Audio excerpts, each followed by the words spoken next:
வணக்கம் அன்பர்களே. வேதாத்ரியா வழியாக உங்களை சந்திப்பதில் பெருமகிழ்ச்சி கொள்கிறேன். நீங்களும் உங்கள் அன்பு குடும்பமும் வாழ்க வளமுடன். இன்று ஒரு புதிய பதிவோடு சந்திக்கிறேன். தினமும் வழங்கும் வேதாத்ரிய பதிவுகளை காண வேதாத்ரியாவை சப்ஸ்கிரைப் செய்து கொள்ளுங்கள். உங்களின் மெய்ப்பொருள் விளக்க ஆராய்ச்சிக்கு வேதாத்ரியா துணையாக நிற்கிறது. பதிவுகளை முழுமையாக தொடர்ந்து கண்டு கேட்டு தெளிவு கொள்க. தவமும் உண்மை தத்துவ விளக்கமும் வேதாத்ரிய சிந்தனையும் அனுபவமாக பெற்றுக்கொள்ளுங்கள். ஓர் அன்பர் வேதாத்ரி மகரிஷி அவர்களிடம் இப்படி கேள்வி கேட்கிறார். சுவாமிஜி, சித்தர்கள் என்போர் யார்? அந்த சித்தர்கள் துறவிகளா அல்லது இல்லறவாசிகளா? இந்த கேள்விக்கு பதில் அளிக்கும் விதமாக வேதாத்ரி மகரிஷி இப்படி சொல்லுகிறார். சித்தர்கள் என்போர் சித்து என்ற உயிரை ஆராய்ந்து அதன் உண்மையையும் மூலத்தையும் கண்டு அறிந்து உணர்ந்தார்கள்.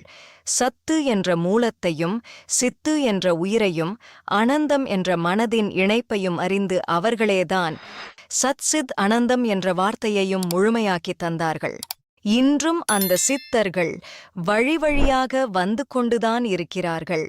நம்மோடு கலந்து வாழ்ந்து கொண்டுதான் இருக்கிறார்கள்.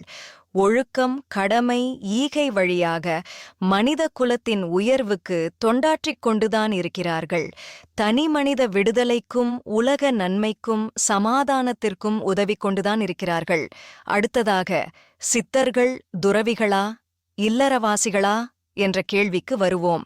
இந்த இல்லற துறவரம் என்பதன் பொருள் பற்றி முதலில் சரியாக உணர்ந்து கொள்ள வேண்டும். அப்போதுதான் இன்னும் எளிமையாக புரியும். இல்லறம் கொண்டு பொருளீட்டி காத்து தானும் துய்த்து பிறருக்கும் கொடுப்பது இல்லறம். இல்லறம் என்றால் பொருளை அடிப்படையாகக் கொண்டது. பொருளீட்டி காக்க வேண்டுமென்றால் அதற்கு ஒரு இடம் வேண்டும். பொதுவாகவே இவ்வுலகில் திருமணம் செய்து கொண்டு இருவரும் வாழ்ந்தால்தான் இல்லறம் என்பார்கள். அது தவறான கருத்து.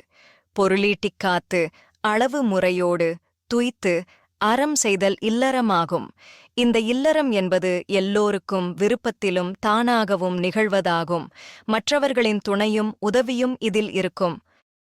இல்லறம் வழியான பொருளீட்டும் தொழிலை விட்டு அகத்தவத்தின் சாதனையால் பிரபஞ்ச ரகசியம் அறிந்து உடல், உயிர், மனம், அறிவு, சீவகாந்தம் உணர்ந்து அறநிலை தெளிந்து அறிவுத்துறையில் முழுமை பெற்று நேர்மை தவறாது ஒழுக்க வழி வாழ்கின்ற அறிவை மக்களுக்குப் புகட்டி அதன் மூலமாக தொண்டு செய்து வாழக்கூடியவர்கள் துறவரம் என்ற நிலையை உடையவர்கள். துறவரத்தான் என்றால் பொருளீட்டிக் காப்பது தவிர்த்து அறிவுத்துறையில் உயர்ந்து தொண்டாற்றிக் கொண்டிருப்பவன். இங்கே துறவரம் என்றால் உலகை வெறுத்தல் என்ற கருத்தும் தவறே. ஆனால் சித்தர்கள் இல்லறம் துறவரம் இரண்டிலுமே இருந்தார்கள். தங்களுக்கு வேண்டிய பொருட்களை அவர்களே ஈட்டி பிறருக்கும் உதவினார்கள். அதேபோன்று அறிவுத்துறையிலும் மேன்மையடைந்து எல்லோருக்கும் அறிவுத் தொண்டாற்றினார்கள். அதுதான் இன்று வரையிலும் குண்டலினி யோகமாக உலகெங்கும் மலர்ந்திருக்கிறது. அன்றும் இன்றும் என்றும் அவர்கள் தொண்டு எங்கும் ஏற்புடையதாயிருக்கின்றது. எனவே சித்தர்கள் இல்லறம் துறவரம் இரண்டும் இணைந்த நல்லற ஞானிகள் ஆவர். முக்கியமாக இத்தகைய சித்தர்களை அடையாளம் காண்பதும் எளிதன்று. வாழ்க வளமுடன். வணக்கம் அன்பர்களே. வாழ்க வையகம், வாழ்க வளமுடன். வேதாத்ரிய சேனலோடு இணைந்து கொள்ளுங்கள். உங்கள் உடல் நலம், மனவளம், உயிர் வளம் பெருக்கிக் கொள்ளுங்கள். உங்கள் வாழ்க்கையையும் பொருளாதாரத்தையும் உயர்த்திக் கொள்வதற்கான வழிகள் இங்கே சொல்லப்படுகின்றன. இன்றே சப்ஸ்கிரைப் செய்து கொள்ளுங்கள். வாழ்க வளமுடன்.